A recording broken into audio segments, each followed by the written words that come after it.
Mushroom gravy பண்ணுறதுக்கு ஒரு கடாயில் கொஞ்சமாக எண்ணெய் சேர்த்துட்டு அதில் ஒரு ஸ்பூன் ஜீரகம், அப்புறமா ஒரு ஸ்பூன் சோம்பு, அரை ஸ்பூன் மிளகு, 1/2 ஸ்பூன் தனியா இவ்வளவும் சேர்த்துட்டு இதெல்லாம் வதக்கி எடுத்துடலாம். எல்லாமே நல்லா பொரிஞ்சு வந்ததுக்கப்புறமா இதில் ஒரு 2 கைப்பிடி அளவுக்கு சின்ன வெங்காயத்தை முழுசாகவே சேர்த்துக்கோங்க. அப்புறமா கொஞ்சமாக கருவேப்பிலை இவ்வளோ சேர்த்துட்டு வெங்காயம் நல்லா வதங்கி வரணும். அது வரைக்கும் இதை நல்லா வதக்கி எடுத்துடலாம்.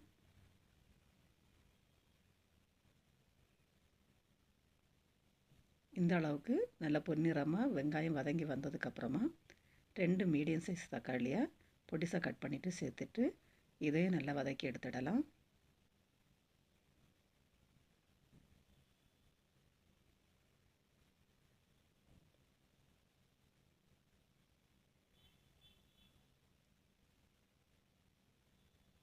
இப்போ வெங்காயமும் தக்காளியும் நல்லாவே வதங்கி வந்துட்டு இருக்குது.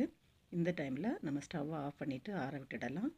நல்லா ஆறினதுக்கப்புறமா இதை ஒரு மிக்ஸி ஜாரில் சேர்த்துட்டு நம்ம நல்லா அரைச்சி எடுக்கணும்.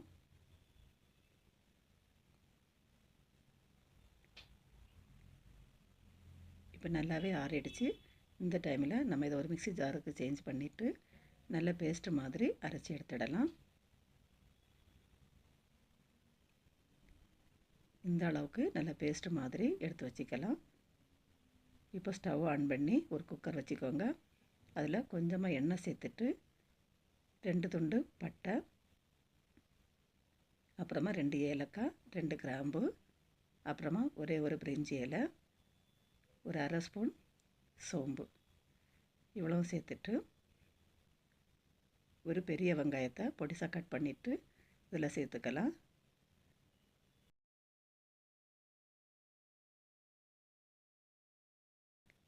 வெங்காயம் நல்லா வதங்கி வரட்டும்.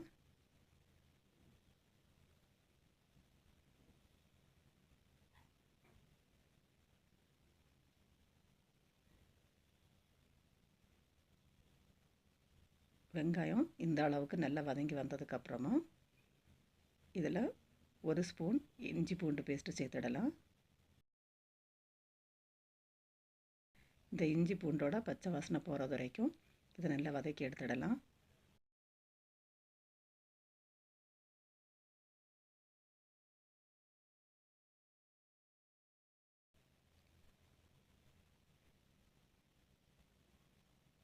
ரெண்டு நிமிஷம் நல்லா வதக்குனதுக்கப்புறமா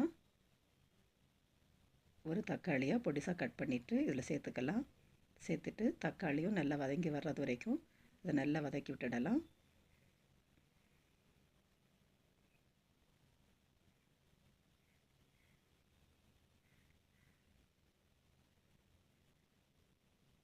இப்போ தக்காளி நல்லாவே வதங்கி வந்துட்டு இருக்குது.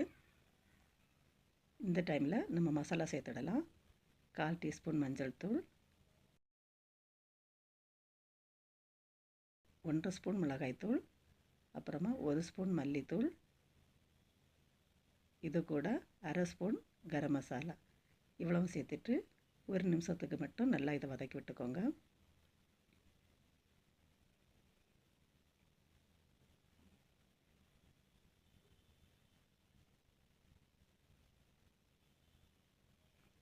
மசாலா நல்லா வதங்கினதுக்கப்புறமா நம்ம அரைச்சி பேஸ்ட் பண்ணி எடுத்து வச்சுட்டு இருந்த மசாலாவை இதில் சேர்த்துடலாம்.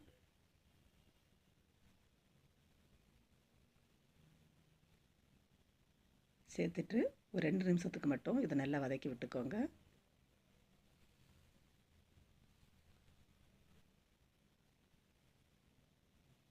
மசாலா நல்லா வதங்கினதுக்கப்புறமா ஒரு 1/4 kg மஷ்ரூமை க்ளீன் பண்ணிவிட்டு இந்த மாதிரி கட் பண்ணி எடுத்து வச்சிட்ருக்கிறேன். இதை சேர்த்துடலாம்.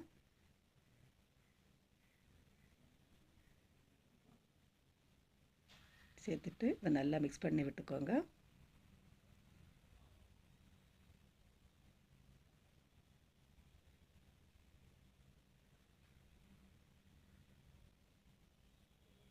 இப்போ இதை மூடி போட்டு ஒரு 5 நிமிஷத்துக்கு மட்டும் நல்லா வேக விட்டுக்கோங்க.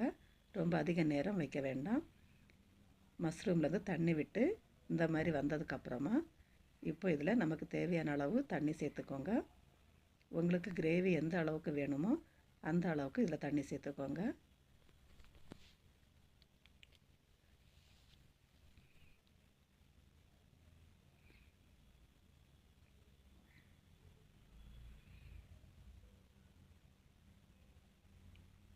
இப்போ இதில் இந்த குழம்புக்கு தேவையான அளவு உப்பு சேர்த்துக்கலாம்.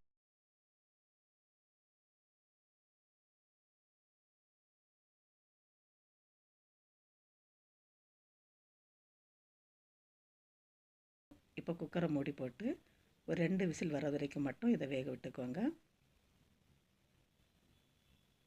இப்போ 2 விசில் ஆனதுக்கப்புறமா நம்ம குக்கரை ஓப்பன் பண்ணி பார்க்கலாம். பாருங்கள், சூப்பரான மஷ்ரூம் கிரேவி ரெடி ஆகிடுச்சு. இது இட்லி, தோசை, சப்பாத்தி கூட சாப்பிட்றதுக்கு ரொம்பவே அருமையாக இருக்கும். வெள்ளை சாதத்துக்கு கூட இதை சாப்பிடலாம், ரொம்பவே சூப்பராக இருக்கும்.